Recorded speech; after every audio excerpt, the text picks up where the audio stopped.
Good morning and welcome back to another episode of Board Shorts with Kirby Smith. I'm Kirby Smith and I'm standing here with Mr. Andy Sama, who is the site director for Vibrant Ingredients. Good morning, sir. Good morning. How are you doing this morning? Doing very well, thank you.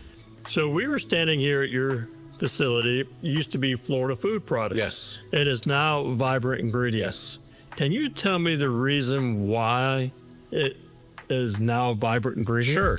I think the name change really reflects our growing footprint across the country and reflects the natural food products and ingredients that we provide to the food and beverage industry in a number of different places and in different ways. But we are still very well rooted here in Florida. It's our home and it is where we are, our legacy has been from, and we enjoy being right here in Lake County. So talking about legacy, can you go through when you started here in Lake County, and then we'll go into what you actually do? Yeah, absolutely. This site and Florida Food Products was founded right here in Eustis on this site, providing, part of the citrus industry, doing citrus powders and flavors. And it grew out of that into different industries and really started a legacy meat cure product that we've been selling for a long time, but has since expanded beyond that, beyond this site and more across the country, but we are still rooted here in Lake County. So I noticed that some of your products, you dehydrate natural products Yes. to produce something that preserves meat? Yes, well, one of our biggest products is we ferment and dry natural celery juice into celery powder that is used for natural meat cure. And so there's many meat companies across the country that use our product to have a clean label meat cure so that they can, claim that they have good natural ingredients, which they do, which we provide for them. So would that be like the organic meats and stuff like that? Yes, things that when they're said uncured or naturally cured, that's what we provide for them. Yep. That's absolutely fantastic. And you get your products here locally? Some of them, yes, we get products here locally. As an example, next week, we're going to be extracting a couple 100,000 pounds of cabbage. They're all going to come from Florida, and we'll do that here next week. So come on by. We'll give you a head of cabbage. 100,000 pounds of cabbage. I cannot imagine what that site's going to look like. Yeah. So other than celery, I know you do a myriad of things. Can you go through it? Sure. What are the things that you do that are extremely interesting? Yeah, for sure. We also have a couple of very unique pieces of equipment where we do tea extraction, tea and botanicals, where we extract tea into tea essences and a tea liquid, like an extract that we call it. We sell that to many companies making tea beverages or tea flavors or iced tea. We're a huge supplier for a lot of people making iced tea. We also do other things in the terms of drying and packing into powders like beets and Swiss chard and cherry. And then we also do a number of other flavor powders as well. So we were talking earlier, you were talking about your beet production, and it goes into super beet. Yes, it does. Yes. From here? From here. Yep. So we're Lake County, Florida. Lake County, Florida. We are drying beets right now, and that'll be put into powder and sent to another company, and they'll create the super beets. It's absolutely wonderful. It's amazing that you can drive by this place and not know exactly what goes on with the technology. Yep. Speaking about technology, and I don't know if this is proprietary information or not, but can we see some of the work that you do back in the lab? Well, yeah, we can show you the lab where we do some of the testing and tasting of some of our products, especially the flavor powders and tea we taste right in this lab next door here. And you also do coffee. Yes, we do some coffee extracts here, but a lot of our sister plants do coffee brewing and coffee extraction. We don't do any of that here, but we do make some coffee flavors here. And before we go into the lab, I think it's important for our viewers to know, how many companies like this are there in the country? Very few. I mean, there's probably 3 or 4, and there's not many companies that do what we do here in terms of the celery extract and the meat cure. And there's a few for sure, but this is the only one for the company of Vibrant and formerly Florida Food Products. We do that all here. So we have a very unique business. We do. Helping out people throughout the world. Absolutely. Coming right here from Lake County. That's right. That's absolutely fantastic. Yep. So what is it that we have here, and what are we doing with these beakers and vials? Okay, so this is a liquid concentrate of a particular tea blend. So this is a brand new flavor. So our gold standard, our target, is something that was made at our Indianapolis facility in their lab And then we have our first run here. If you want to notice here, you do see a little bit of a color difference. Oh yeah. See how what they made on the bench is quite a bit lighter and a lot less red. That's something that we take into consideration when we decide whether we're going to approve it or not. Okay. And what you're seeing here is all part of our what we call our commercialization process. So this is a new product that we're developing, that R&D has developed, that we tried to make last week for the first time, and now we're just refining back and forth in terms of ensuring that what our standard is that was made in the lab, we can replicate here at the plant. So this is truly an R&D facility. Absolutely, this is an R&D and a production facility. We have an R&D lab around the corner. We also have R&D up in Indianapolis at a sister facility, and we partner with both of them to develop new products for our customers as they need them. And who decides that? Who makes the decision? Boy, this is like fantastic tea. Who's the first that says, "I'm the tea grader"? Yeah, I say yeah. Well, I think it's a collaborative effort. We have marketing people that work with our customers and our sales folks, and we have R&D technicians that create the formulas, and then ourselves, we make it here, and people like Jane help us to make sure that we are making what has been specified to the standards that our R&D folks have put together. So, just for me to dumb it down a little bit. Sure. You get the approved sample from your R&D sister site. Yep. And it comes here. That's right. And your job is to try to replicate Right. that same flavor using their parameters. That's right. So they give us a recipe that they've done in the lab, maybe a couple gallons, right?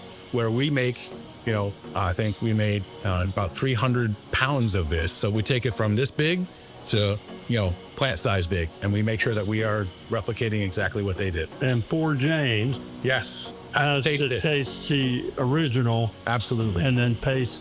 I think she likes it most of the time, as long as it's made well. Most of this stuff isn't worth tasting.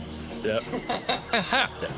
So So you get down to where it is a product that you say, this is it. This is what we use. Yep. Because I'm sure that the plant, is it Indianapolis? I'm sure that the plant in Indianapolis has different air that you have to contend with. So things have got to be adjusted to the Florida environment. That's right. Compared to the environment it originally came from. That's right. So that's why you do all this testing. Absolutely. And there's also differences when you do things at a lab scale on a bench versus doing it in a factory like we're doing here. So we come across here, and have we found the solution yet? Have you found the perfect one? in my opinion, it is not close enough. Not yet. It is borderline being acceptable. I try and get at least 4 tasters. Everybody has their own taste buds that are a little bit different. Sure. And I always tell everybody it's not your personal preference. It's how well does it compare to your target. Yeah, to the target one. Yeah. Makes complete sense. Yes. So here we have a blueberry. Oh, the color is much closer than what these two are, but you do see a little bit of variability there. This is actually one of the better tasting ones. Yeah. So this is going to be a blueberry flavored tea. Yes.